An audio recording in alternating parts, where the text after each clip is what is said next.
శుక్లాంబరధరం విష్ణుం శశివర్ణం చతుర్భుజం ప్రసన్నవదనం ధ్యాయేత్ సర్వవిఘ్నోపశాంతయేత్. గురుర్బ్రహ్మా గురుర్విష్ణుః గురుర్దేవో మహేశ్వరః గురుః సాక్షాత్ పరబ్రహ్మ తస్మై శ్రీగురవై నమః. వ్యాసాయ విష్ణురూపాయ వ్యాసరూపాయ విష్ణవే నమో వై బ్రహ్మనిధయే వాసిష్ఠాయ నమో నమః. కూజంతం రామ రామీతి మధురం మధురాక్షరం ఆరుహ్య కవితాశాఖాం వందే వాల్మీకికోకిలం. శ్రుతిస్మృతిపురాణానాం ఆలయం కరుణాలయం నమామి భగవత్పాదశంకరం లోకశంకరం. వాగర్ధావివ సంపృక్తౌ వాగర్ధప్రతిపత్తయే జగతః పితరౌ వందే పార్వతీపరమేశ్వరౌ. సూక్తిం సమగ్రేతున స్వయమేవ లక్ష్మీః శ్రీరంగరాజమహిషీమధురైః కటాక్షైః. వైదగ్ధ్యవర్ణగుణగుంభనగౌరవైర్యాం కండూలకర్ణకుహరాः కవయోధయంతి. హైమోర్ధ్వపుండ్రమజహన్మకుటం సునాసం మందస్మితం మకరకుండలచారుగండం. బింబాధరం బహుళదీర్ఘకృపాకటాక్షం శ్రీవేంకటేశముఖమాత్మని సన్నిధత్తాం. విమలపటీ కమలకుటీ పుస్తకరుద్రాక్షసస్తహస్తపుటీ కామాక్షీ పక్ష్మలాక్షీ కలితవిపంచీ విభాసి వైరించీ. మనోజవం మరుతతుల్యవేగం జితేంద్రియం బుద్ధిమతాం వరిష్టం. వాతాత్మజం వనరయూథముఖ్యం శ్రీరామదూతం శిరసా నమామి. ఆపదామపహర్తారం దాతారం సర్వసంపదాం లోకాభిరామం శ్రీరామం భూయో భూయో నమామ్యహం. నారాయణం నమస్కృత్య నరం చైవ నరోత్తమం దేవీం సరస్వతీం వ్యాసం తతో జయముదీరయేత్. హరి ఓం. పరమేశ్వర స్వరూపైన సభకి నమస్కారం. గురువు యొక్క అనుగ్రహం చేత ఉదంకుడు కాలస్వరూపమైనటువంటి ఈశ్వర దర్శనాన్ని పొందినటువంటి ఘట్టాన్ని నేను మీకు వివరణ చేసి ఉన్నాను. గురువుగారికి ఇవ్వవలసినటువంటి దక్షిణని చెల్లించే కార్యక్రమం పూర్తయిపోయిన తర్వాత గురువుగారు అనుజ్ఞనిచ్చారు ఉదంకుడికి, నీవు వెళ్ళి తపస్సు చేసుకో అని. ఆయన వెళ్ళి తపస్సుని ప్రారంభం చేశాడు. కానీ నేను నిన్న మీతో మనవి చేశాను, స్వభావము అని ఒకటి ఉంటుంది. ఆ స్వభావమునందు బలము ఉంటుంది, బలహీనత ఉంటుంది. ఈ బలహీనత అన్న శబ్దాన్ని మీరు కొంచెం జాగ్రత్తగా పరిశీలనం చేస్తే వేదాంతంలో అది జీవుడితో పాటుగా అనేక జన్మలలో చేసినటువంటి కర్మల యొక్క ఫలితము వలన ఆ కర్మల యొక్క ఫలితమును జీవుడు అనుభవించినప్పుడు ఏర్పడినటువంటి వాసనాదోషంగా అంటిపెట్టుకుని వెడుతూ ఉంటుంది అతనితో పాటుగా. నేను మీతో స్పష్టంగా దాన్ని ఇంకొంచెం వివరణాత్మకంగా మాట్లాడవలసి వస్తే, శరీరము పడిపోతూ ఉంటుంది. ఒక శరీరము కొన్నాళ్ళు ఉంటుంది, ఆ శరీరం వెళ్ళిపోతుంది. మా నాన్నగారి అన్నదమ్ములు ఉండేవారు, అందరూ వెళ్ళిపోయారు. మా అమ్మగారి అక్క చెల్లెళ్ళు ఉండేవారు, అందరూ వెళ్ళిపోయారు. ఆ తరం అంతా వెళ్ళిపోయింది. మా తరం ప్రారంభమైంది. మా తరంలో మా పెద్దనాన్నగారి పెద్దబ్బాయి, మా తరంలో పెద్దన్నగారు మొన్ననే పడిపోయాడు. కాబట్టి పడిపోతాయి శరీరాలు.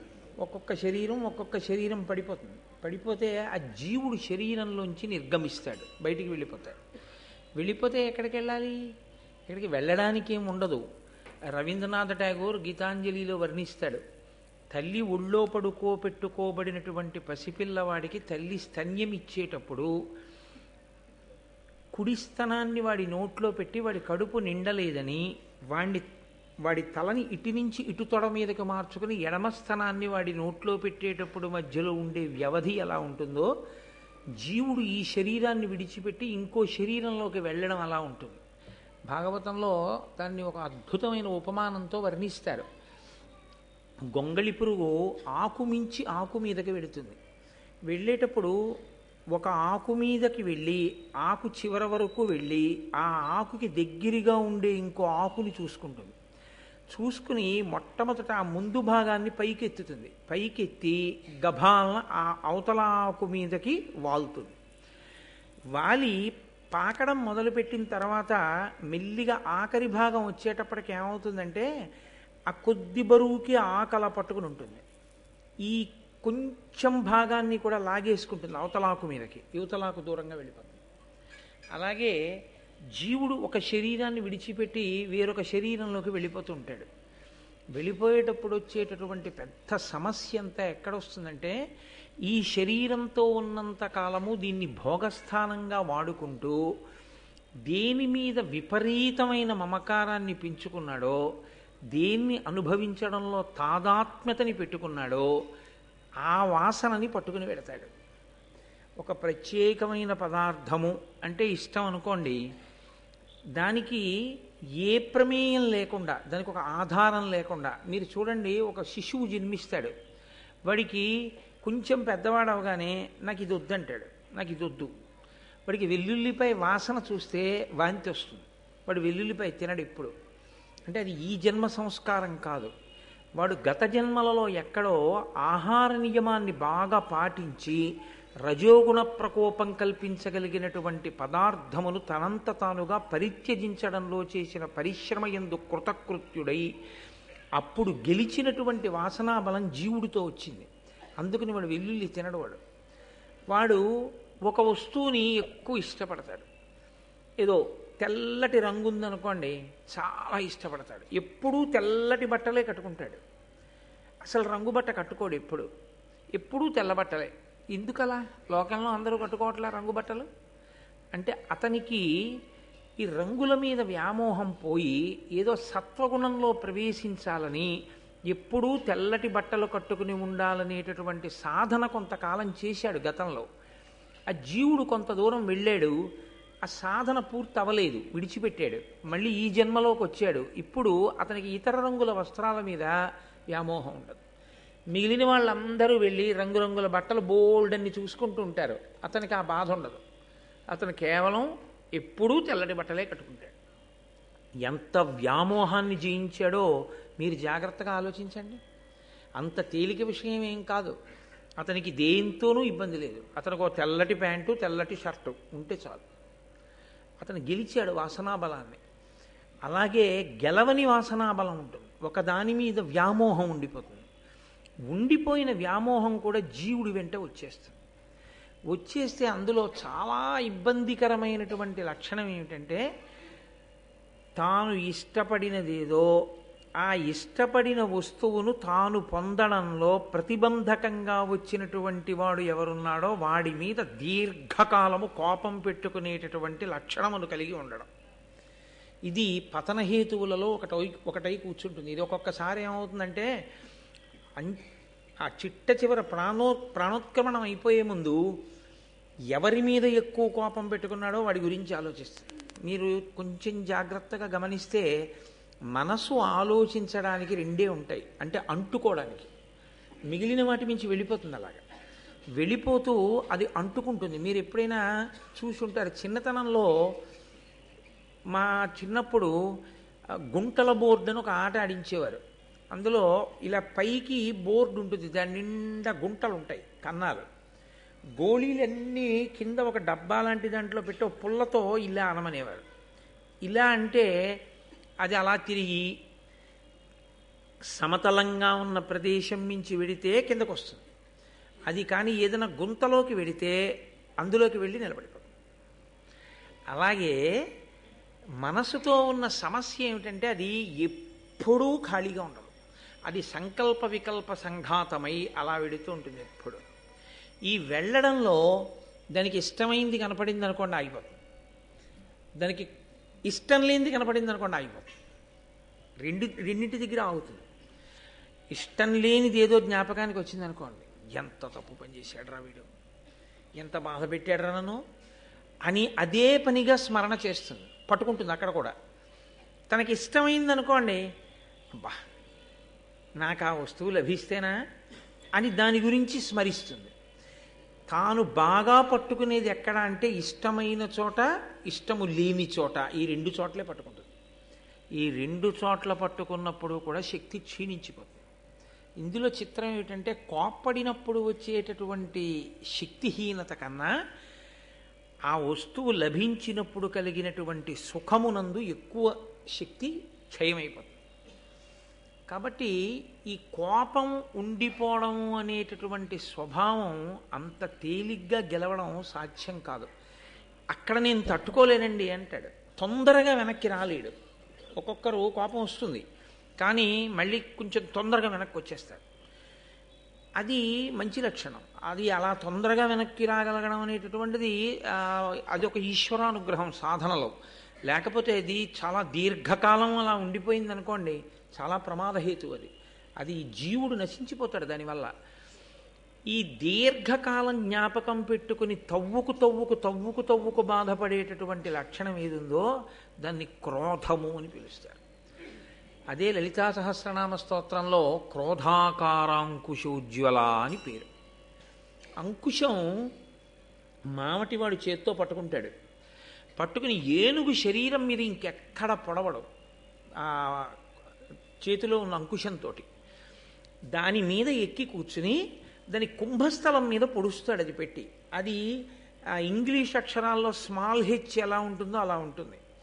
అది పెట్టి పొడిస్తే దానికి తలకాయ ఎలా ఉంటుందంటే, మంచి ఎండాకాలంలో తిరిగి ఇంటికి వస్తే తల పగిలిపోతోంది అన్నప్పుడు ఉంటుంది. ఇలా ఒంగుని కూడా లేవలేరు, ధన్ ధన్ ధన్ అంటుంది తల. అంత బాధ పెడుతుంది దానికి. ఆ బాధకి అది లొంగిపోయి మావటి ఏం చెప్తే చేస్తుంది. అంకుశం చూస్తే భయం దానికి. అది తలని ఎలా పొడుస్తుందో, క్రోధము ఎవరు క్రోధం పెట్టుకున్నాడో వాడి తలను అలా పొడుస్తుంది. ఎంత పొడుస్తుందంటే అదే గుర్తు తెచ్చుకుని ఎంత అపకారం చేశాడు రా వీడు అని జ్ఞాపకం తెచ్చుకుని బాధ పెట్టి. చిత్రం ఏమిటంటే, ఎక్కడ క్రోధం ఉందో అక్కడ కుతంత్రం పుడుతుంది. వాణ్ణి పాడు చేయడానికి అవకాశం ఎలా ఉంటుంది ఆలోచించడం మొదలెడుతుంది. అదొక పెద్ద పాపం. అది జీవుడు పతనమైపోవడానికి అజ్ఞానము చేత మాయ చేత ఏర్పడుతున్న పెద్ద కందకం అన్నమాట. దాన్ని దాటకపోతే మళ్ళీ దాటడానికి ఎన్ని వందల జన్మలలో దాటుతాడో ఎవరికీ తెలియదు. అలా అంటుకుని ఉండిపోతుంది. మీకు ఎదర కనపడతాయి భారతంలో అలాంటి ఘట్టాలు. దానివల్ల వచ్చేటటువంటి ఉపద్రవం ఏమిటంటే, దీర్ఘకాలం దాన్ని మనసులో పెట్టుకుని ఎలా ఎలా ఎలా అన్న ఆలోచన వస్తూనే ఉంటుంది. అదే జరిగింది ఉదంకుడి విషయం. ఇంత దర్శనం చేశాడు, ఇంత గురుదక్షిణ కట్టాడు, గురువుగారి దగ్గర ఆశీర్వచనం పొందాడు, ధన్యుడయ్యాడు, ఆశ్రమాన్ని నిర్మించుకున్నాడు, చక్కగా తపస్సు చేస్తున్నాడు. కానీ అతనికి అప్పుడప్పుడు జ్ఞాపకం వస్తూ ఉంటాడు తక్షకుడు. ఎప్పుడు తక్షకుడు జ్ఞాపకం వచ్చినా ఆనాడు ప్రార్థన చేయడం చేశాడు తక్షకుణ్ణి. అది ప్రేమ చేత కాదు, లొంగదీసుకోవడం కోసమని మనసులోంచి వచ్చినటువంటి ఒక రకమైన ప్రకోపం. అది పూర్తి పరిణిత వలన కలిగినది కాకపోయింది. దానివలన ఇప్పుడు అతనికి తక్షకుడి మీద క్రోధం ఆవహించింది. నేను ఆనాడు పౌష్య మహారాజు యొక్క భార్య దగ్గర కుండలములను తీసుకొస్తుంటే వాటిని అపహరించాడు, నాగలోకానికి తీసుకుపోయాడు. నేను అంత కష్టపడి మళ్ళీ వాటిని తెచ్చుకోవలసి వచ్చింది. నన్ను ఎంత బాధ పెట్టాడు. కాబట్టి ఈయన్ని విడిచిపెట్టకూడదు, తక్షకుణ్ణి విడిచిపెట్టకూడదు అన్నప్పుడు తక్షకుణ్ణి పాడు చేయడానికి రెండు మార్గాలు ఉంటాయి. అప్పుడు ఒకటి, తానే పాడు చేయొచ్చు. ఎందుచేత? తాను తపోనిధి, ఇప్పుడు చాలా తపస్సు చేసి ఉన్నాడు కాబట్టి. ఒకటి, తన తపస్సు చేత శాపవాక్కుని విడిచిపెట్టడం. నీకు ఈ కష్టం కలుగుతుంది కానీ అలా చేస్తే తను చేసిన తపస్సు క్షీణించిపోతుంది. శాపవాక్కు ఎప్పుడు విడిచిపెట్టినా వరం ఇచ్చినా రెండిటికీ పోతుంది చేసినటువంటి తపస్సు. కాబట్టి ఆయన ఆలోచించి ఒక నిర్ణయానికి వచ్చాడు. ఎంత తమాషాగా ఉంటాయో చూడండి. క్రోధంలో వచ్చేటటువంటి ఆలోచనలు ఎలా అల్లుకుంటాయో చూడండి మనిషిలోంచి. నన్నింత కష్టపెట్టినటువంటి వాడు తక్షకుడు. నిష్కారణంగా ఒక బ్రహ్మచారి గురుదక్షిణ తెచ్చుకుంటుంటే ఇబ్బంది పెట్టిన వాణ్ణి శిక్షించవలసిన వాడెవరిప్పుడు? రాజే. ఏ రాజు గురుదక్షిణ ఇవ్వడంలో సహకరించాలో ఆ రాజే గురుదక్షిణ తెచ్చుకుంటున్నప్పుడు ఇబ్బంది పెట్టిన వాణ్ణి కూడా శిక్షించాలి. ఇప్పుడు నేనున్న ప్రాంతం జనమేజయుడి చేత పరిపాలింపబడుతోంది కాబట్టి నేను వెళ్ళి జనమేజయుడికి ఫిర్యాదు చేస్తాను. అప్పుడు నా తపస్సేం భంగపడత కదా. ఇప్పుడు జనమేజయుడికి చెప్తే జనమేజయుడు తక్షకుణ్ణి నాశనం చేయాలి. తక్షకుడితో పోకూడదు ఇది. తక్షకుడితో పాటుగా ఇలాంటి పాములన్నీ నశించిపోవాలి. అంత కక్ష ఎందుకు అంటే మరి తాను ప్రార్థన చేస్తే ఎవరూ కనపడలేదుగా. నాగలోకానికి వెళ్ళి అన్ని పద్యాలు చదివినా కనపడి సత్కరించిన వాడు ఎవరూ లేడుగా. ఎవరో దివ్యపురుషుడు అనుగ్రహించాడు కానీ అక్కడ. కాబట్టి ఇప్పుడు ఆ నాగవంశం అంతా పాములన్నీ నశించిపోవాలి. అయితే ఒకటి, ఇటువంటి ఆలోచనలు వచ్చే ముందు ఒక్కొక్కసారి ఈశ్వర సంకల్పములు కూడా ఉంటాయి. అది ఎక్కడ అన్నది మీకు నేను ఆ ప్రత్యేకమైన సందర్భంలో వివరణ చేస్తాను. కాబట్టి ఇప్పుడు తక్షకుడితో పోకూడదు. తక్షకుడితో పాటు మిగిలినటువంటి నాగవంశమంతా నశించిపోవాలి.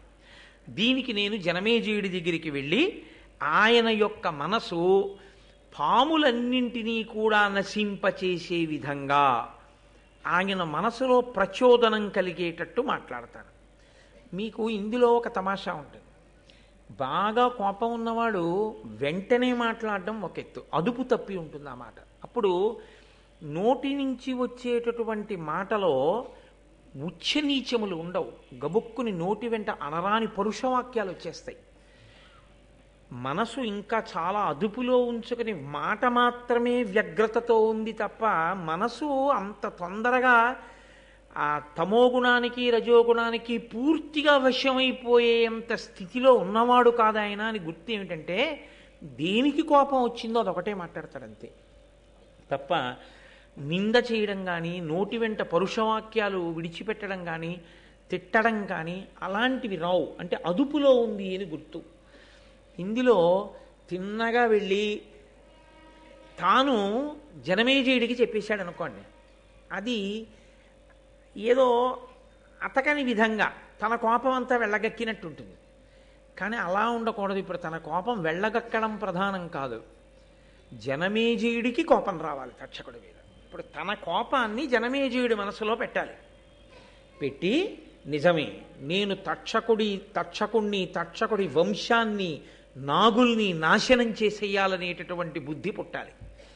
ఇప్పుడు ఏం చేస్తారో తెలుసా అండి, నేను వెళ్ళి ఇలా చెప్తే ఇలా అంటాడు.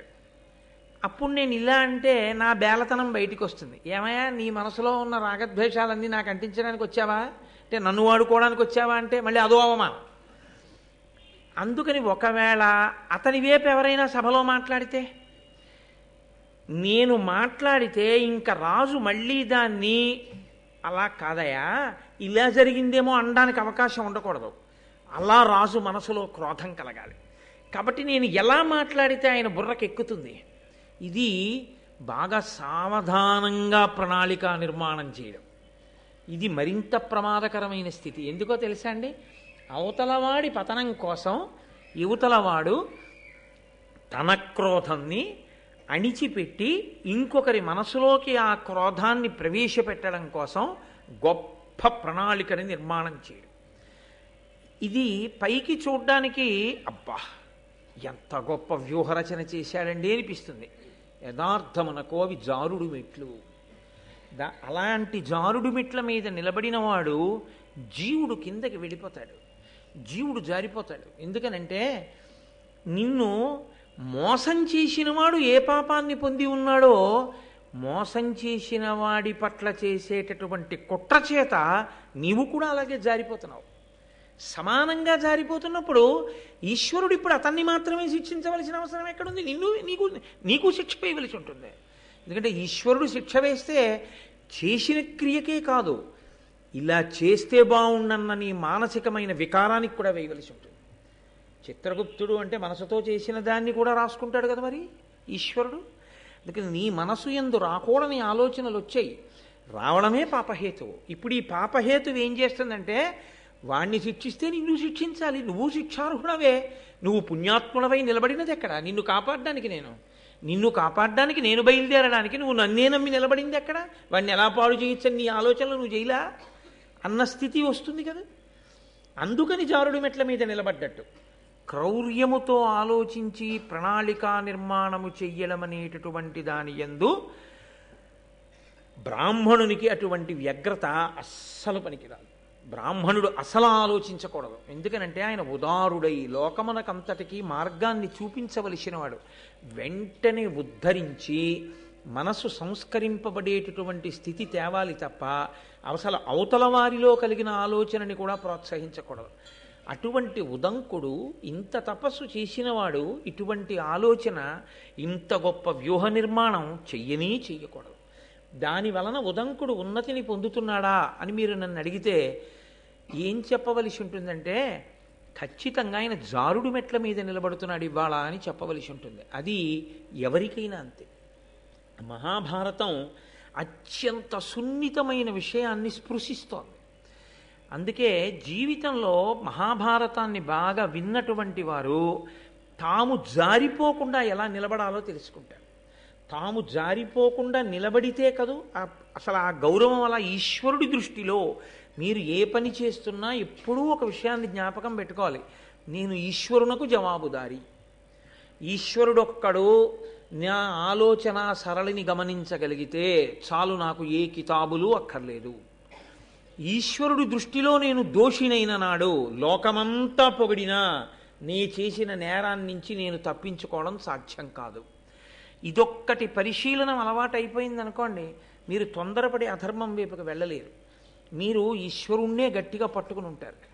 మీకు ఎక్కువ బాధ కలిగితే దాన్ని ఈశ్వరుడికే వెళ్ళి చెప్పడం అలవాటైందనుకోండి, ఈశ్వరుడి కాళ్ళు పట్టుకోవడమే అలవాటైందనుకోండి, ఈశ్వరుడికి మీరు విడిచిపెడితే ఆయనకి తెలుసు ఎలా బుద్ధి చెప్పాలో, ఆయనకి తెలుసు మిమ్మల్ని ఎలా రక్షించాలో, మిమ్మల్ని ఎలా కాపాడాలో. అనవసరంగా మనం ప్రణాళికలు వేసేసి మనం జారిపోవడం ఈ జన్మతో పోదు. ఈ క్రోధం జీవుణ్ణి పట్టు కూర్చుందంటే ఎన్ని జన్మల వరకైనా వెడుతుంది. ఇది ఎక్కడ వరకు వెళ్ళిందో తెలుసా అండి? ఇక్కడ మొదలుపెట్టిన కథ. ఉదంకుడి మనసులో కృతయుగంలో వచ్చిన ఆలోచన కలియుగం వరకు నడిచింది. దాని ప్రభావం, ఒక్క మాట ప్రభావం కృతయుగంలో జనమేజయుడి దగ్గర, కృతయుగంలో ఆనాడు కద్రువ ఇచ్చినటువంటి శాప ప్రభావం కలియుగంలో ఫలించడానికి ఈయన మాట్లాడిన మాట కారణమైంది. అంటే దైవము యొక్క శాసనము అమలు కావడానికి ఇవాళ ఉదంకుడు పనికొచ్చాడు. ఎందుకు పనికొచ్చాడు? రజోగుణ ప్రకోపం ఉండిపోబట్టి పనికొచ్చాడు. అది లేకపోతే ఇతన్ని సాధనం చేసుకోరు, ఇతనికి ఆ అపవాదు వచ్చే అవకాశం ఉండదు. కాబట్టి ఇప్పుడు ఆయన జనమేజయుడి దగ్గరికి వెళ్ళి అంటున్నాడు, మితహిత సత్యవాక్య. ఎంత గమ్మత్తుగా ఉంటుందనుకుంటున్నారు? మామూలుగా వెళ్ళి మాట్లాడినప్పుడు కన్నా అవతల వారి వలన ఒక ప్రయోజనాన్ని సాధించుకోవాలనుకుని బాగా ప్రణాళిక వేసుకుని వచ్చిన వాడు మాట్లాడే మాటలు చాలా పకడ్బందీగా ఉంటాయి. కాబట్టి ఏమని పిలిచాడంటే, జనమేజయుణ్ణి పిలుస్తూనే మితహిత సత్యవాక్య జనమేజయ భూజనవంద్య ఏను సుస్థితి గురుదేవ కార్యములు చేయగబూనుటెరింగి వంచనోన్నతమతియై అకారణమున నాకపరాధము చేసే తక్షకుండు అతి కుటిల స్వభావుడు పరాత్మ విశేష వివేక శూన్యుడై. ఆయన అన్నాడు, మితహిత సత్యవాక్య అని పిలిచాడు. ఎక్కువ మాట్లాడడం అనేటటువంటిది ఒక దోషం శాస్త్రంలో. ఎక్కువ మాట్లాడడం అనేటటువంటిది ఆయుర్దాయాన్ని తగ్గిస్తుంది, ఒకటి. రెండు, మీరు ఎక్కువ మాట్లాడడం వల్ల రెండు దోషములు వచ్చి అందులో చేరిపోతాయి. ఒకటి, మీరు ఏదో ఒకటి చిట్ట చివరికి ఏమంటారంటే చూస్తానులేండి అంటారు. చూస్తానులేండి అంటే సగం చేస్తానులేండి కాదు. ఆ తర్వాత మీరు ఎందుకంటారంటే అది ఇప్పటికి వెళ్ళిపోతాడుగా తర్వాత చూడొచ్చు. కానీ అది ఏమవుతుందంటే అసత్య దోషం కింద వెళ్ళి పడిపోతుంది. అది పెద్ద దోషం. ఎక్కువ మాట్లాడడం వల్ల వచ్చేటటువంటి పెద్ద ప్రమాదం ఎక్కడ అంటే అసత్యము వెళ్ళి కూర్చుంటుంది సంభాషణ మనది. కాబట్టి ఎక్కువ మాట్లాడరు. రెండు, మీరు ఎక్కువ మాట్లాడితే స్పందనకి ప్రతిస్పందన ఉంటుంది కదా, మీ పక్కన ఉన్నవాడు అంతా మాట్లాడతాడు, అందులో మీ రాగద్వేషాలు వచ్చి చేరుతాయి. చేరి ఏమిటి ఇలా మాట్లాడుతున్నాడు, అతని గురించి ఇలా అన్నాడు ఏంటి, అమ్మో ఇతన్ని మనం ఎక్కువ దగ్గరికి చేర్చకూడదు, ఇన్ని ఆలోచనలు బయలుదేరుతాయి అందులోంచి. కాబట్టి ఎవరు మితముగా మాట్లాడతారో వాడు తన మీద తాను నియంత్రణ ఉన్నవాడు. కాబట్టి నన్ను ఎక్కువ ప్రశ్నలు వేయకుస్మా ఇప్పుడు నేను అడిగిన దాని మీద అన్నది ఎందుకని, తను ఎక్కువ ప్రశ్నలు వేసాడు అనుకోండి తన కోరిక తీరదేమోనని. నువ్వు చాలా మితంగా మాట్లాడేవాడు బాయ్ అన్నాడు అనుకోండి, ఎక్కువ మాటలు మాట్లాడకుండా తన మాట ఒప్పేసుకుంటాడు. అయ్యా మీరు నేను మిమ్మల్ని ఒకటి అడగదలుచుకున్నాను, కానీ మీరు మాత్రం కాదు వద్దు అనకూడదు, ఈ ఒక్కసారి మా మాట వినాలి అని ముందు అన్నాడు అనుకోండి, ఇంకా మీరు ఊ అన్నాం ఎందుకు?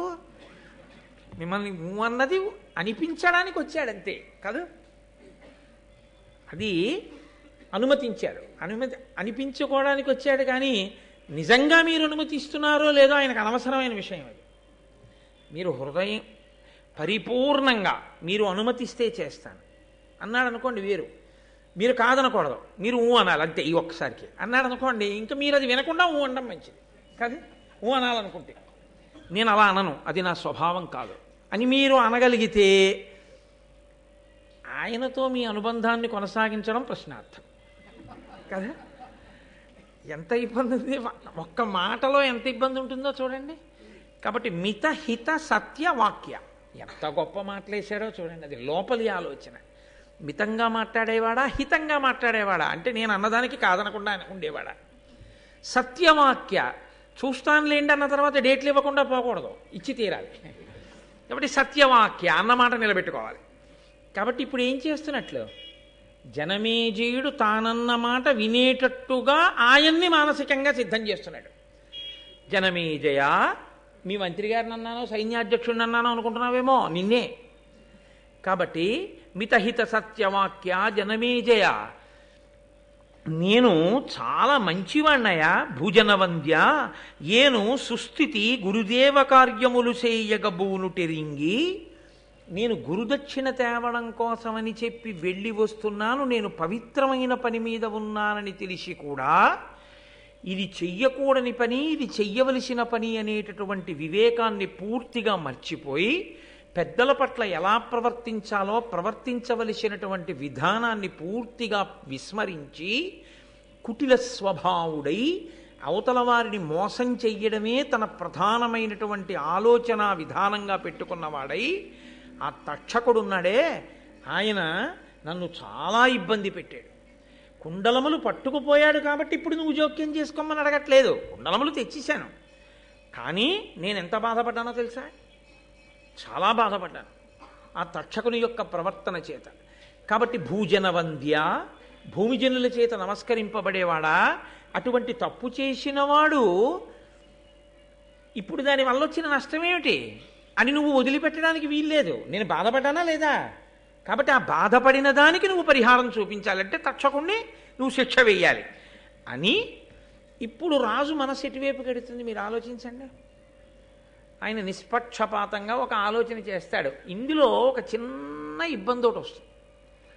పోన్లేండి పంతులు గారు, దానికి ఏముంది, నిజమే కుండలాలు ఎత్తుకుపోయాడులేండి, మీరేం సామాన్యులా, మీకు వెంటనే దివ్య పురుషుడు కనిపించి మీకు ఆ కుండలాలు ఇచ్చేసి ఆ గుర్రం చెవిలో మీరు ఊదేసరికి అగ్నిహోత్రం అంతా వ్యాపించలా, అటువంటి మహానుభావులు మీరు ఇవాళ మా సభకి రావడమే చాలా సంతోషం, రెండు పూలదండలు అని ఆయనకి వేసేసి కాళ్ళు కడిగేసి అవి నెత్తి మీద జల్లేసుకుని ఓ పంచల్సా పెట్టి పంపించేశాడు అనుకోండి, ఈయన కోరిక తీరుతుందా?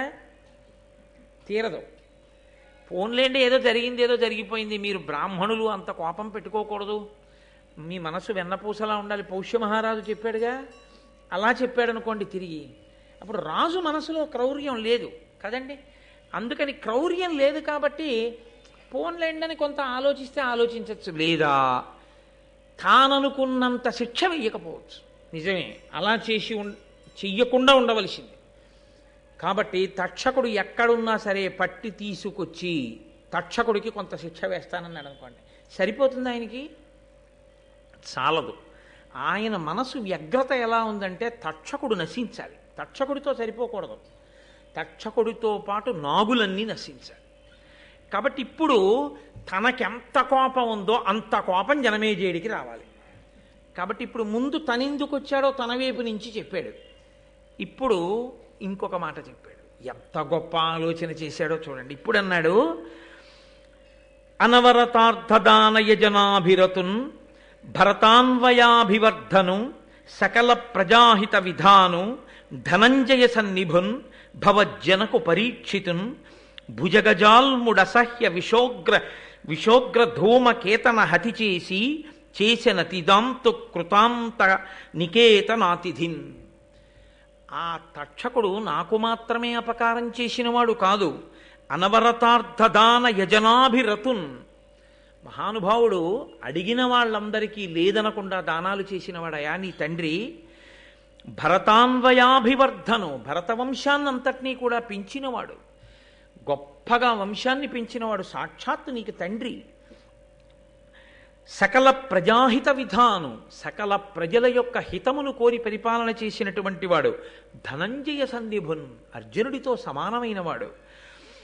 భవజ్జనకు, ఇక్కడ తీసుకొచ్చి పెట్టాడు మాట. ఇంత పొగిడి ఎవరనుకుంటున్నావో, భవజ్జనకు నీ తండ్రి. పరీక్షిత్ మహారాజుని ఆ తక్షకుడు ఏం చేశాడో తెలుసా? భయంకరమైనటువంటి తన యొక్క విషము అనబడేటటువంటి అగ్ని జ్వాలల చేత దహించి యమధర్మరాజు సదనానికి అతిథిగా పంపించాడు.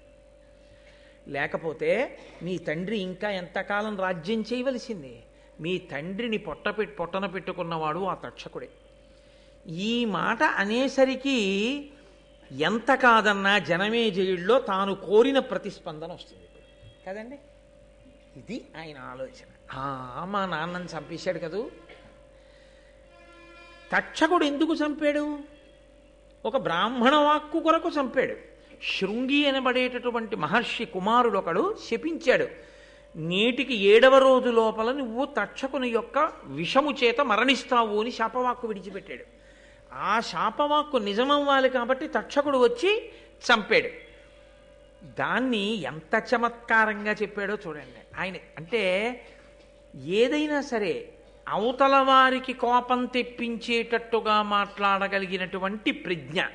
వాక్కు ఎంత దూరం వెడుతుందో, వాక్కు ఎంత శక్తివంతమైందో చెప్తున్నారు. ప్రహ్లదుడైన అతను కాదనకిట్టిపాటి అపకారము తక్షకుడేక విప్ర సంబోధన చేసే నృపపుంగవ, నీవు అనేక భూసురాపాదిత సర్పయాగమున భస్మము చేయుము. తక్షకాదికాకోదర సంహతిన్ హుతమహోగ్ర సమగ్ర శిఖాచయంబులన్. తక్షకుడు ఎందుకు చంపేశాడో తెలుసా మీ నాన్నని? తక్షకుడికి మీ నాన్నకి ఏమీ వైరం లేదు. మీ నాన్నగారు తక్షకుడిని ఎప్పుడూ ఏమీ అనలేదు. ఎవరో ఒక బ్రాహ్మణుడు మారు పలకలేదన్న కోపంతో మీ తండ్రి ఆయన మెడలో ఒక మృత సర్పాన్ని వేశాడు.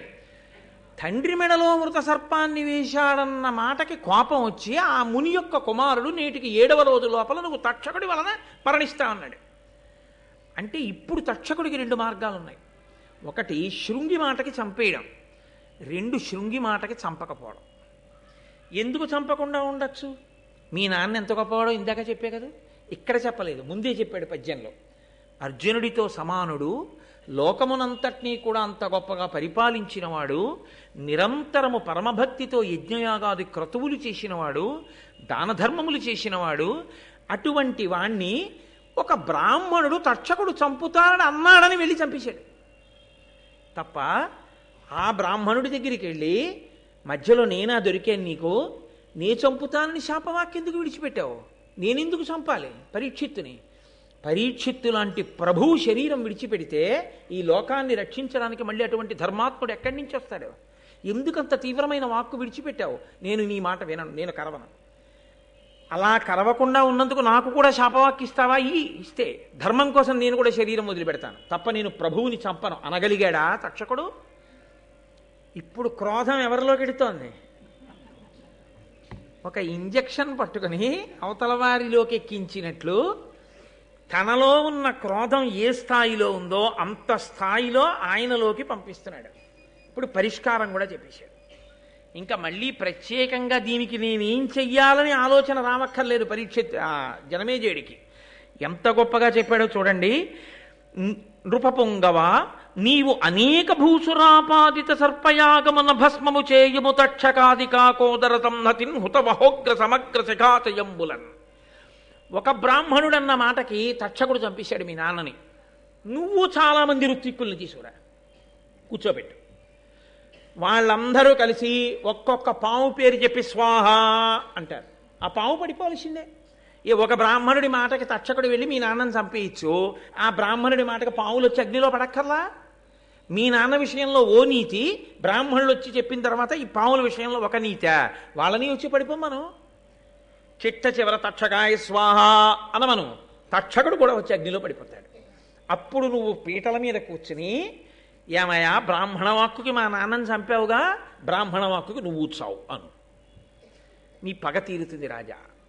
తండ్రిని చంపినవాడు హాయిగా అక్కడ తిరుగుతూ ఇంకా లోకాన్ని నాలాంటి బ్రహ్మచారుల్ని ఇబ్బంది పెడుతుంటే నువ్వు ఇక్కడ చూస్తూ కూర్చున్నావా? కాబట్టి సర్పయాగం చెయ్యి, ఋత్విక్కుల్ని పిలిపించి స్వాహాకారంతో పావులన్నిటిని పడగొట్ట అగ్నిహోత్రంలోకి. ఎంత కోపం వస్తుందండి. ఇక్కడ ఒకే ఒక చిన్న మినహాయింపు ఉంది ఇప్పుడు జనమేజయుడు మాట్లాడటానికి. ఎందుకని? నృపాలక అన్నాడు కదా భూమిని పరిపాలించేవాడు రాజు. ఆయన ఒక మాట అనొచ్చు, నిజమేనయ్యా చంపవలసిందే తక్షకుణ్ణి. తక్షకాయ స్వాహ అని యాగమన్నా చేయిస్తాను, తక్షకుణ్ణి చంపడానికి నేనన్నా పెడతాను. తక్షకుడు మా నాన్నని చంపితే పావులన్నింటినీ నేను ఎందుకయ్యా చంపడం? అవేం చేశాయి? అవేం చంపలేదుగా మా నాన్నని, అవేమి మా నాన్నకి ద్రోహం చేయలేదుగా, నీకు వాళ్ళెవరు ద్రోహం చేయలేదుగా, మరి వాళ్ళందరినీ ఎందుకు చంపడం? తక్షకుడు జోలికి పెడతానులే అన్నాడు అనుకోండి. తాను నాగలోకానికి వెళ్ళి ప్రార్థన చేసినప్పుడు వాళ్ళెవ్వరూ తనకి పలకలేదన్న కోపం ఎలా పోతుంది? మీరు లోకంలో ఒక గమ్మత్తు ఉంటుంది చూడండి. ఆయనకి చెప్పానండి, ఆయన వినలేదు. వాళ్ళ అన్నయ్యకి చెప్పాను, వాళ్ళ అన్నయ్య వినలేదు. వాళ్ళ తమ్ముడికి చెప్పాను, వాళ్ళ తమ్ముడికి వినలేదు. వాళ్ళందరూ నశించిపోవాలండి అంటాడు. ఎందుకని? తనకి అసలు ఎవడ చెయ్యాలో వాడు చేయడం కాదు, తను ఎవరెవరికి చెప్పాడో వాళ్ళు ఎవరూ వినలేదు తన మాట. అందరి మీద కోపమే. కాబట్టి ఇప్పుడు ఇంత కోపం అవతల వాళ్ళలోకి వెళ్ళాలి, వాళ్ళందరినీ కూడా చంపేయడానికి. నిజమే, ఎందుకు చేయకూడదు యాగం? పాములన్నింటినీ చంపేయాలి అన్న ఆలోచన రావాలంటే అసలు ఆ మాట అడగకూడదు జనమేజయుడు. అడగకుండా తను జవాబు చెప్పాలి. మితహిత సత్యవాక్య. ఇంకా మళ్ళీ అనుమానాలు రాకూడదు జనమేజయుడికి, ఇంతకన్నా ప్రశ్నలు వేయకూడదు అనిపించాలి. అందుకని తర్వాత పద్యంలో అన్నాడు, ప్రహ్లదుడైన ఒక్క కులపాంసను చేసిన దానన్ తత్కులంబెల్లను దూషితంబకుట ఏమి అపూర్వము కావునన్ మహీవల్లభ తక్షకాధము నెపంబున సర్పము నెల్ల అగ్నిలో త్రెళ్ళగ సర్పయాగమతి ధీయుత చేయుము విప్రసమ్మతిన్. ఏమి రాజా నువ్వు పూర్వం నీతి వినలేదా? ఒక కులంలో ఒక్క దుర్మార్గుడు జన్మిస్తే ఆ దుర్మార్గుడి కారణంగా కులమంతా నశించిపోతుంది, ఆ జాతి నశించిపోతుంది. అలా ఇంతటి దుర్మార్గుడు పరీక్షిత్తు వంటి ధర్మాత్ముండే చంపినటువంటి తక్షకుడు పుట్టిన కులం నశించిపోవద్దు. కాబట్టి ఆ పావులన్నీ పోవలసిందే. ఇవాళ తక్షకుడు, రేపు నోట్లో విషం ఉన్న మిగిలిన పావులు, రేపు ఇంకోళ్ళ తోలికెడతాయి. నేను పావు అన్నది ఉండడానికి వీల్లేదు, పావులన్నీ పడిపోవలసిందే అగ్నిహోత్రంలో. కాబట్టి విప్రుల్ని కూర్చోపెట్టు, ప్రభువు ఇలా చెయ్యొచ్చని చెప్పు, నచ్చ చెప్పు, బ్రాహ్మణులు ఒప్పుకుంటారు. యాగం మొదలుపెట్టు, వాళ్ళు స్వాహాకారం చేస్తారు, పడిపోతాయి అంతే అగ్నిహోత్రం. పడిపోతే పావులన్నీ చచ్చిపోతాయి. అందుకని అలా పిలిపించు, యాగం మొదలుపెట్టు అంటే జనమేజయుడు ఒక్క మాట మాట్లాడినట్టు లేదు. ఉత్తర క్షణం ఆయన చాలా, నువ్వు చెప్పింది ఎంత మాత్రము ఇందులో అనుమానం లేదయా, నిజమే, నేను సర్పయాగం చెయ్యవలసిందే అని ఋత్విక్కుల్ని పిలిచి, రండి మీ అందరూ కూర్చుని సర్పయాగం ప్రారంభం చేయండి. ఈ సర్పయాగం చేత లోకంలో ఉండేటటువంటి నాగులన్నీ కూడా ఈ అగ్నిహోత్రంలో పడిపోయి ఇవన్నీ మరణించవలసిందే అని సంకల్పం చేసేసాడంతే. చాలా జాగ్రత్తగా జ్ఞాపకం పెట్టుకోవలసిన విషయం ఏంటంటే, చాలా కోపం వచ్చినటువంటి వ్యక్తి చాలా కోపంలో ఏ ప్రణాళికా నిర్మాణము చేయరాదు. కోపంగా ఉన్నప్పుడు మీరేమీ ఆలోచన చేయకూడదు. అంతకన్నా ఏది చెయ్యాలో మీరు కోపంతో ఇంకోరికి చెప్పు చేయడం చాలా మంచిది తప్ప మీరు ఆలోచన చేసి అప్పుడు ఏమి నిర్ణయాలు మీరు తీసుకోకుండా ఉండడం మంచిది. ఎందుకో తెలుసా? ఇదిగో ఇలాగే పెడుతుంది. ఆ బుద్ధి యందు కలిగిన వ్యగ్రత సరి అయినటువంటి రీతిలో ఆలోచన చెయ్యనివ్వదు. ఆ చెయ్యనివ్వనప్పుడు ఏం చేస్తుందంటే కిందకి జారి చేస్తుంది, పడగొట్టేస్తుంది. అలా పడిపోకుండా ఉండాలి అంటే అంత కోపంగా ఉన్నప్పుడు మీరు ప్రయత్నపూర్వకంగా కాసేపు మీరు ఆలోచన చేయడం ఆపేసి దాన్ని వదిలిపెట్టేయడం కోసమని మార్గాన్ని ఎంచుకోవాలంతే. లేకపోతే దీర్ఘకాలం దాని యొక్క పరిణామం ఆశ్చర్యకరంగా వెళ్ళిపోతుంది. కాబట్టి ఇప్పుడు ఇంత జనమేజయుడు అంగీకరించాడు. అందుకే మహాభారతంలో చెప్పినటువంటి ఏ విషయమైనా సమాజమునందు ఏ కాలములో ఏ వ్యక్తికి అన్వయము కానిది ఉండదో వ్యాసుడు గుండెల మీద చెయ్యేసుకు చెప్పాడు. నేను భారతంలో చెప్పినటువంటి ఏ విషయమైనా సమాజమునందు ఏ వ్యక్తికి ఏ సందర్భంలోనూ అన్వయము కాదన్నది లేదు. మనలో అందరం కోపాలు వచ్చిన వాళ్ళమే, కోపాలు వచ్చినప్పుడు ఆలోచించిన వాళ్ళమే, ఆలోచించి ప్రణాళికా నిర్మాణాలు చేసేసే ప్రయత్నాలు చేసిన వాళ్ళమే, చేసి ఒక్కొక్కరు గోతిలో పడిపోయిన వారే, ఇబ్బందుల్లోకి వెళ్ళిపోయిన వారే.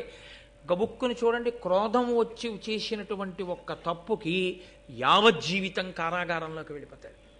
ఆ క్రోధం వచ్చినప్పుడు అతను నిర్ణయం చేసుకోకుండా ఉంటే అతను అలా ఉండడు. ఆ క్రోధం దిగజారిపోతున్న తర్వాత పరిస్థితి వేరుగా ఉంటుంది. అది ఒంటిని ఆవహించి ఉండగా నిర్ణయం మాత్రం చేయకూడదు. ఎప్పుడు నిర్ణయం చేయడం, ఆలోచన చేయడం, ప్రణాళికా నిర్మాణం చేయడం, క్రోధంలో చేసిన దాని యందు యుక్తాయుక్త విచక్షణ ఉండదు. అత్యంత ప్రధానమైన విషయాన్ని వ్యాస భగవానుడు, నన్నయ్య భట్టారకుడు కూడా ఇవాళ స్పృశిస్తున్నారు. ఇది ఎన్నడో జరిగిన కథ, ఎప్పుడో చెప్పిన మాట అని మీరు అనుకోకండి. నేను ఇంతకన్నా మీకు దీని గురించి వివరణ చేసి చెప్పక్కర్లేదు. కానీ మీరందరూ ప్రాజ్ఞులు, మీరు ఇప్పటికే దీని సందేశాన్ని అందుకుని మీరు బాగా ఆలోచన చేసుకుంటే దీని వలన మనం ఎంత అమృతాన్ని పొందవచ్చో జీవయాత్రలో ఈ జన్మలో ఇప్పుడు కాదు, ఎన్ని జన్మల వరకో జీవుడితో పాటుగా పట్టికిడిపోకుండా క్రోధాన్ని మనని మనం ఎలా నిగ్రహించుకోవచ్చో మనకి మహాభారతంలో ప్రత్యేకించి ఈ ఘట్టం మనకి తెలియచేస్తుంది. ఇప్పుడు వింటున్న వాళ్ళెవరు ఈ విషయాలు? నైమిషారణ్యంలో కూర్చున్న మునులు. వాళ్ళు ముక్కున వేలేసుకున్నారు. అన్న ఎంత మాటయా, జనమేజయుడు సర్పయాగం మొదలుపెట్టాడా, అందులోకి వచ్చి పావులన్నీ పడిపోతాయా, పావులన్నీ కాలిపోతాయా? అగ్నిహోత్రుడికి ఒక లక్షణం ఉంది, ఆయన హవ్యవాహనుడు కదండి. ఆయనలో ఏదైనా వేస్తే, వైదికంగా మంత్రం చెప్పి బ్రాహ్మణులు వేస్తే దేని కొరకు పుచ్చుకుంటాడంటే దేవతలకి పట్టుకెళ్ళి ఇవ్వడానికి పుచ్చుకుంటాడు. ఆయన హవ్యవాహనుడు అని పేరు ఆయనకి. హవ్యం కానీ కవ్యం కానీ, పితృదేవతలకి ఇస్తే కవ్యం అంటారు, దేవతలకి ఇస్తే హవ్యం అంటారు. ఈ రెండిటినీ అగ్నిహోత్రంలో వేసి వాళ్ళకి అందచేయవయా అంటే వాళ్ళకి పట్టుకెళ్ళి ఆయన అందించేస్తాడు. అగ్నిహోత్రుడి ముఖంగా వెడితే అది ఎంగిలి కాదు, పవిత్రం అవుతుంది. మరి ఇప్పుడు అగ్నిహోత్రుడు తాను తినకుండా అది పట్టుకుని వెళ్ళి కదా దేవతలకు ఇస్తాడు. మరి ఇప్పుడు సర్పయాగంలో పడినటువంటి పాముల్ని ఎవరికి పట్టుకెళ్ళి ఇవ్వడానికి? ఎవరికీ పట్టుకెళ్ళి ఇవ్వడానికి కాదు. ఏం చేయడానికి? అగ్ని కాల్చాలి వాటిని. ఇప్పుడు ఆ పాములన్నీ పడిపోతుంటే విషంతో అసలు పాముకి అగ్ని అంటే భయం. అది మంత్రము యొక్క కట్టు చేత గిలగిల తన్నుకుంటూ వచ్చి పడిపోతుంది అగ్నిగుండంలో. పడిపోతే అగ్ని కీలలతో అది కాల్చాలి. మరి అగ్నిహోత్రుడు తిరస్కరించడా?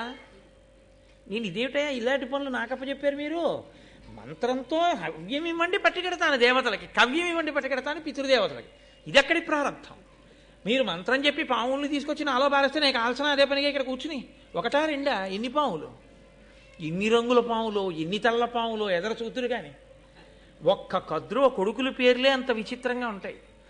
ఇన్ని పాములు వచ్చి పడిపోతుంటే ఆయన కర్మ వీటన్నిటినీ కాల్చడం, ఎంత వాసన అదంతా.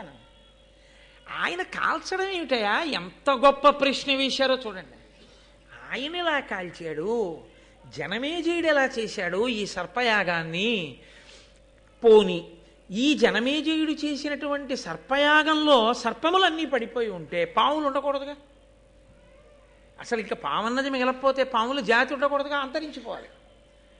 మరి పాముల జాతి అంతరించిపోకుండా పాములు ఉన్నాయంటే అన్ని పాములు పడలేదుగా, కొన్ని పాములు ఉండిపోయాయి. కొన్ని పాములు ఉండిపోయాయంటే ఆ యాగం పూర్తి అవ్వలేదుగా, మధ్యలో ఆగిపోయిందనమాట. ఎక్కడ మధ్యలో ఆగిపోతేనే కదా కొన్ని పాములు మిగిలే, కొన్ని పాములు మిగిలితేనే కదా ఇప్పుడు పాములు ఉన్నాయి. మరి అలా ఎందుకు ఆగిపోయింది యాగం మధ్యలో? మామూలుగా ఓ యాగం మొదలెట్టి యజ్ఞపురుషుడు వచ్చేసి పాయస పాత్ర ఇచ్చేస్తే పూర్తి చేసేయచ్చు. కోపం ఉన్నవాడు మొదలెడితే కోపం తీరే వరకు జరుగుతుంది కదండి. కోపం ఉన్నవాడు మొదలుపెట్టిన యాగాన్ని మధ్యలో ఆపడానికి కోపం ఎందుకు తీరిపోయింది? కోపం తీరిపోవడానికి పరీక్షిత్ బతికాడా? మళ్ళీ బతకడగా. మరి అటువంటిప్పుడు ఎందుకు ఆపాడు? ఎందుకు ఆగింది యాగం? అయ్యి బాబోయ్ మాకు చాలా ఆతృతగా ఉంది సుమా ఈ విషయాలన్నీ వినేయాలని, తొందరగా చెప్పవయ్యా, మాకు బాగా అర్థమయ్యేటట్టుగా మహానుభావ సౌతి ఏదా విషయాలు చెప్పు, మేము వింటాం. కాబట్టి ఇప్పుడు ప్రశ్న ఎక్కడ మొదలైందో జవాబు అక్కడే మొదలవ్వాలి. అది శిష్యుని యొక్క ఆర్తి. వైదికంగా వచ్చారు వాళ్ళు. కాబట్టి ఇప్పుడు సూతపుత్రుడైనటువంటి సౌతి కూడా, ఉగ్రశ్రవసుడు కూడా అంత అందంగానూ ఆ విషయాల్ని వివరణ చెయ్యాలి. కాబట్టి ఆయన భృగు వంశం దగ్గర మొదలుపెట్టాడు. మీరు ఈ విషయాల్ని ఎక్కడా కూడా ఈ ఒకదాంతో ఒకదానికి ఉండేటటువంటి సంబంధాన్ని మాత్రం మర్చిపోకూడదు. ఎందుకో తెలుసా అండి, మళ్ళీ నేను ఒక 5-6 రోజులు పోయాక సర్పయాగానికి వస్తాను. ఇక్కడ విడిచిపెట్టిన సర్పయాగాన్ని ఒక 5-6 రోజుల ఉపన్యాసాలు అయిపోయిన తర్వాత, అందులో రాబో కాలంలో బహుశా రేపటికి వస్తుందేమో అత్యద్భుతమైన ఘట్టం, మహాశివరాత్రి నాటికి వస్తోంది. ఈశ్వరుని యొక్క అనుగ్రహం, గరుత్మంతుని యొక్క పుట్టుక, అమృతాన్ని తీసుకురావడం, ఆ ఘట్టం, కద్రు వినతల యొక్క ఘట్టం రేపు ప్రారంభం అవుతుంది. అసలు మహాభారతానికి అంతటికీ పునాది అది. కాబట్టి ఆ ఘట్టాలన్నీ పూర్తయిపోయిన తర్వాత మళ్ళీ నేను సర్పయాగం దగ్గరికి వస్తాను. అప్పుడు మీరు ఇది ఎప్పుడు చెప్పావు నన్ను అడగకూడదు, ఇక బాగా జ్ఞాపకం పెట్టుకుని ఉండండి ధారణలో. కాబట్టి ఇలా ఎలా జరిగింది మాకు చెప్పమని మునులు అడిగారు. అడిగితే భృగువంశం దగ్గర ప్రారంభం చేశాడు. ఆ భృగువు ఆయన భార్య పులోమ, వాళ్ళిద్దరూ ఆశ్రమంలో చాలా అన్యోన్యంగా చక్కగా ఆనందంగా జీవితం గడుపుతున్నారు. గృహస్థాశ్రమంలో జీవితం ఎలా ఉండాలో అలా భృగువు జీవితాన్ని గడుపుతున్నాడు. గృహస్థాశ్రమము అనేటటువంటి మాటకి అర్థం తెలియకుండా గృహస్థాశ్రమంలో ఉండడం కన్నా దోషం ఇంకోటి లేదు. బ్రహ్మచర్యాశ్రమమునందు అంటే బ్రహ్మచారిగా ఉంటే నేనే బ్రహ్మచర్యంలో ఉంటాను. నేను గృహస్థాశ్రమంలోకి వస్తే అర్థం ఏమిటో తెలుసా అండి, మా ఆవిడ ఇంట్లో ఉంటానని గుర్తు. మనమేమంటామంటే నా ఇంట్లో మా ఆవిడ ఉందంటాం, తప్పు. గృహస్థాశ్రమము అన్న మాటకు అర్థం ఏమిటంటే నా భార్య ఇంట్లో నేను ఉంటున్నాను అని. అది ఎలా సంభవం అని మీరు అడుగుతారేమో. గృహము కదండి, గృహము అంటే ఇల్లు. అప్పటి వరకు తనకి ఇల్లు అనేం లేదు. అప్పటి వరకు గురువుగారి ఆశ్రమంలో కూర్చున్నాడు. ఉదయం సాయంకాలం 2 వేళల యందు అగ్నిహోత్రంలోకి తీసుకెళ్లి సమిధలు వేస్తాడు. సంధ్యావందనం చేసుకుంటాడు, గురువుగారు చెప్తే వెడతాడు, భిక్షాన్నం తీసుకొస్తాడు, లేకపోతే ఆ సమిధలు పట్టుకొస్తాడు, దర్భలు పట్టుకొస్తాడు, గురువుగారు చెప్పిన పాఠం వింటాడు, వేదాన్ని వల్లి వేసుకుంటాడు. గృహస్థాశ్రమ ప్రవేశమునందు ఏమవుతుందంటే చాలా నియమాలు వదిలిపెట్టేస్తాడు. ఇది నిన్న మీకు మనవి చేశాను కదా, కంటికి కాటుకు పెట్టుకోవడం మొదలు పెడతాడు, అదేంటి పూలదండలు వేసుకోవడం మొదలు పెడతాడు, తాంబూలం వేసుకోవడం మొదలు పెడతాడు. ఇవన్నీ మొదలు పెడితే గృహస్థాశ్రమం. గృహము అంటే ఇల్లు, గృహస్థు అంటే ఇంటి యందు ఉన్నవాడు. ఎవరి ఇంటి యందు? గృహిణి ఆవిడిది పేరు. ఈయన గృహస్థు అంటే గృహమునందు ఉన్నవాడు. గృహిణి గృహము తనదిగా కలది. ఇల్లు ఎవరిది? ఆవిడిది. నేను ఆఫీస్కి వెళ్ళి ఉద్యోగం చేసి జీతం ఇవ్వగానే నేను ఇలా తీసుకోగానే వేదాంతమునందు అది ఎవరిదో తెలుసా అండి? మా ఆవిడిది. మా ఆవిడదంటే నా విషయమే అనుకోకండి, మీ అందరి విషయంలో. వేదం మనందరికీ ప్రమాణమే. అలాగే వ్యాపారం చేసి డబ్బట్టుకొచ్చాడు, ఆయనది కాదు, ఆవిడిది. ఆవిడికి తెలియదండి, ఆవిడికి తెలియకుండా నేను బ్యాంకులో వేసి వచ్చానండి. నువ్వు ఆవిడికి తెలియకపోవచ్చు, వేదాంతంలో ఆవిడిది ఆ డబ్బు. ఆయనెవరు? ఆవిడిదైన ఐశ్వర్యం దగ్గరికి వెళ్ళి ఈయన కూర్చున్నాడు ఆ ఇంట్లో. ఆవిడ కూర్చొని ఇచ్చింది. రామయ్య కూర్చో, ఒప్పుకుంటున్నానంది. అందుకే ఆడపిల్ల ఎప్పటికీ తండ్రిదే. చతుర్థీ విభక్తి వేసి కన్యాదానం చేయరు. ఆడపిల్ల గురించి మాట్లాడే అధికారం తండ్రికి ఎప్పుడు ఉంటుంది. అందుకే ఉభయ వంశాల్ని తరింపచేస్తుంది. ఆడపిల్ల ఇంట్లో ఆయన ఉన్నాడు, అల్లుడు గారు ఉన్నాడు తప్ప అల్లుడు గారింట్లో అమ్మాయి ఉంది అని వేదాంతంలో చెప్తే తప్పది. నా కూతురు విషయమైనా అంతే, మీ కూతురు విషయమైనా అంతే. మీ అమ్మాయి ఇంట్లో అల్లుడు ఉన్నాడు, మా అల్లుడింట్లో మా అమ్మాయి లేదు. ఐశ్వర్యం అంతా నా కూతురిది. నా కూతురి ఐశ్వర్యాన్ని నా అల్లుడు అనుభవిస్తున్నాడు అంతే. నా విషయమైనా అంతే. నా భార్య ఐశ్వర్యాన్ని నేను అనుభవిస్తున్నాను.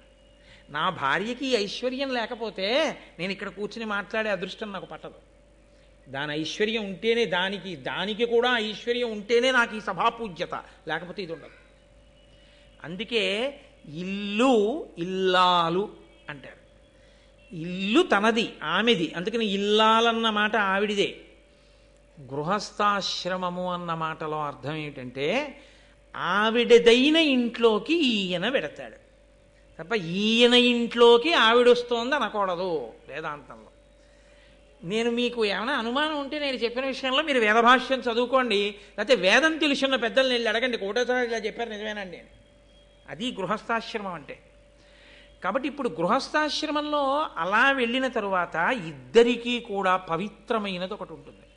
అదే ఆడదాని జన్మ హక్కు. ఆడది తరించేది దేనికి తరిస్తుందంటే ఈ ఒక్క కారణం చేతనే బాగా తరిస్తుంది. ప్రధాన హోమము అని ఒకటి చేస్తారు వివాహంలో. రాత్రి ఏదో 1:37 వివాహం అనుకోండి, పాణిగ్రహణమో లేకపోతే ఒకళ్ళనొకళ్ళు చూసుకోవడమో ఏదో ముహూర్తం. కొన్ని చోట్ల పాణిగ్రహణం, కొన్ని చోట్ల మాంగళ్య ధారణం, కొన్ని చోట్ల ఒకరినొకరు చూసుకోవడం. జీలకర్ర బెల్లం పెట్టడం కాదు, చూసుకున్న తర్వాత జీలకర్ర బెల్లం పెడతారు. ముహూర్తానికి జీలకర్ర బెల్లం పెట్టడం కాదు, తెరదించి చూడడం ప్రధానం. ఒకరి కన్నులొకరు చూసుకుని ఈ ముహూర్తమునకు నిన్ను నేను చూశాను, నన్ను నువ్వు చూస్తున్నావు, మన ఐశ్వర్యము నిలబడుగాక అని అడుగుతాడు అతను.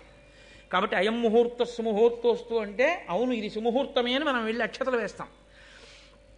కాబట్టి ఇప్పుడు ఆయన ఏం చేస్తాడంటే వివాహం అవగానే, అంటే సుముహూర్తం పూర్తవగానే, అది రాత్రి 1 అవ్వచ్చు 2 అవ్వచ్చు, వెంటనే తన పత్నిని తీసుకుని వేదిక మించి కిందకి దిగి తండ్రి గారి అగ్నిహోత్రం ఉంటుంది, ఆయన చేసి ఉండాలంతే శాస్త్రంలో. మా నాన్నగారికి లేదంటే అంటే తప్పంతే. అది తండ్రికి అగ్నిహోత్రం ఉంటుంది. తండ్రి అగ్నిహోత్రాన్ని తీసుకొచ్చి వరుడు యొక్క ఆ హోమ గుండాన్ని వెలిగిస్తారు, అగ్నిని వెలిగిస్తారు. ఈ అగ్ని సంరక్షణ చేసేటటువంటి కర్తవ్యం ఇల్లాలిది.